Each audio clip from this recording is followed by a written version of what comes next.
Yo, what up kids, Specialist here, and today I have a nice little team deathmatch on Carbon, and I have a nice little commentary on passive gameplay, aggressive gameplay, and passive aggressive gameplay, as in other words, camping or holding down in certain areas, not always camping, rushing, and then balancing both to your advantage to make it better. I'm going to say the pros and cons of them, how it helps, how it doesn't help, how they should fit in the game, and how teams should play, and then probably how I play usually.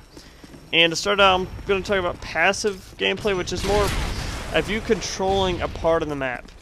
And in playing this game, more on domination and team gameplay, sometimes team deathmatch, rarely, you need a balance of both passive players and aggressive players. You don't need a whole team of campers or passive players that just camp in corners or hold down one area or two areas on a map.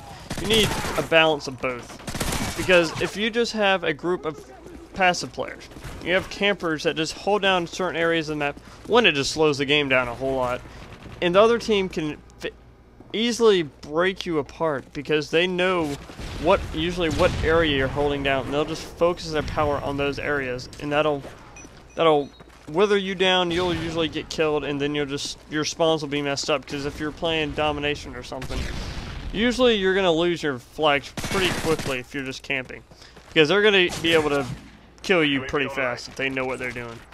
So it's not always best to have campers, and I don't mean like campers sitting in a corner. Those are, I don't know what to call them, but they're extreme passive players. What I'm talking about is like people that have, say, a flag, they hold down that flag. You set up like a perimeter around the flag and just hold that area. But you don't want to have your whole team just holding down one flag. What you want is a balance of both. I mean, if you have two flags, usually you do want to hold that area, but camping at those two flags isn't going to hold out the whole game. You want to have the other side of this, which is aggressive players.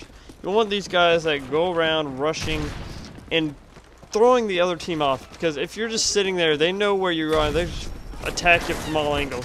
If you have these other guys that are kind of moving around fast around the map, getting in the other team's way, you get in their way, you confuse them, you throw them off to what they think, what they're trying to do, what their base to do is to get the flag or the bomb or whatever they're attempting to do. But the other bad side, if you have a ton of rushers, the other team is just going to counterbalance that by just camping.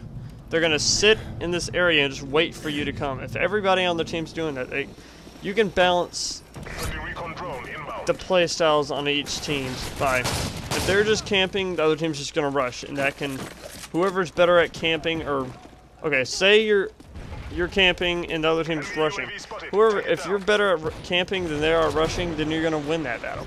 But if they're better at rushing than you are at camping, then they're going to win that battle. So it's usually not good to have both teams doing that, because if you can balance that, you're going to be the one team winning most of the time, instead of going off of who's better at rushing, who's better at camping. That's usually not the best way to go at it. That's why there are these other players that are passive aggressive players, that are usually these guys that have played this game. They know what the heck they're doing, and they just know how to work. These are mostly MLG players. They know when to rush by themselves and when to camp or hold down these areas, which is mainly like domination. You have two flags, you hold down each flag like B and A or something. They know how to work the spawns, they know how to work the map, they know when to move, when not to move. If you're there capturing your A flag and you don't have C but you have B, they know how to go get the C flag or getting A back. And they know how to work every part of the map to their advantage. They know what they're doing, and they know when to stop rushing and when to slow down a minute and just take it all in, figure out where they're going, what they're doing. That's why, usually, unless you're that good, usually you can do that with 2 people on your team. But if you're not that good, you have a group of 4 or 5 people, you need to have like 2 people holding down portions of the map that are holding down 2 of the flags. You need two of those people holding down those two flags, not really camping, just holding down a perimeter around it. Then you need to have these two people that are kind of creating havoc for the other team, confusing them. They're moving around really fast, taking them out, not letting them be able to focus on the map or their main objective, like the flag or the bomb.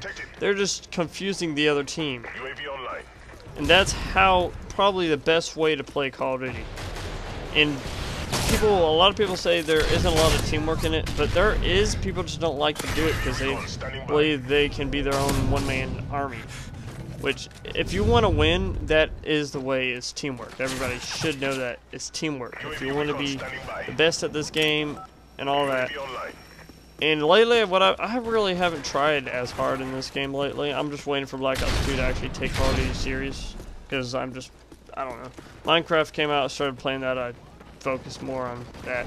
I haven't really been focused on the game, but usually when I did play, I start out, if I haven't played in a while, I start out actually doing pretty well, and that is like passive gameplay. I usually pull down areas and I do pretty well, but as soon as I start doing well and I actually move a little, and I get this big streak, I start just like rushing a whole lot, and I don't do as well. So I can have my times where I'm doing great and I'm playing the way I should play, and then I just go off on another direction. But that's just how I play. This is the end of this gameplay. I'm hopefully gonna actually doing a dual commentary with a friend on doing a survival island thing I might have up in 2 days or something. Tomorrow I should have a let's play. And I hope you enjoyed. If you did, please leave a like. And if you want to see more, then please subscribe. Thank you and goodbye. Peace. That was much more. That was